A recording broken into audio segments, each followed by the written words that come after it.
I'll go over exactly what you guys need to do so you can make sure you study back on your factoring, because it's very important that you guys have these all problems are completed. So the first one I'd like to go over is 25. On number 25, we have the problem 3x cubed minus 12x squared minus 45x.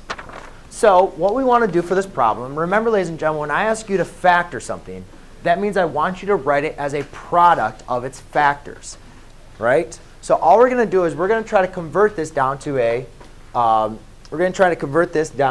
multiplication problem.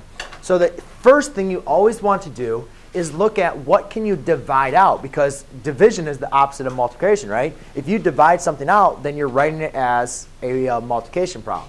So I look at factoring out. What can I factor out, which we call our GCF, our greatest common factor? And what is the greatest number and variable that they all share? Yes, Dimitri? 3x. That means since they all share a 3x, that means, Sadiq, I can divide a 3x out of all three of these terms.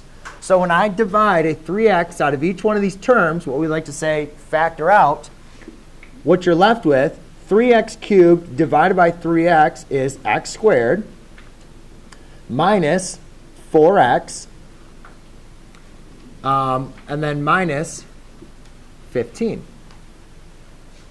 Plus 15. No, we factor out a positive 3x. OK. So therefore, I have, this is my answer. This is my factored so far.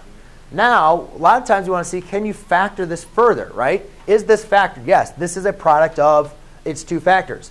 However, a lot of times we want to see, can you even factor it further? Can you break this down into a product of its factors? So therefore, I look at what are the numbers that multiply to give me negative 15, but then add to give me negative 4. And do we have any products of numbers that multiply to give me negative 15 and negative 4? No. So therefore, this is a prime factor, meaning you can't factor this any further. So therefore, the factored form of this expression is just going to be this. You wouldn't write down prime? No, I mean, it is factored out. You factored it out to this. Yes? On a problem like this, we're going to learn a little bit later how to find the roots when you can't factor it. So we're going to learn what to do when you can't factor it. Okay? But for right now, just getting practice on factoring out what we can.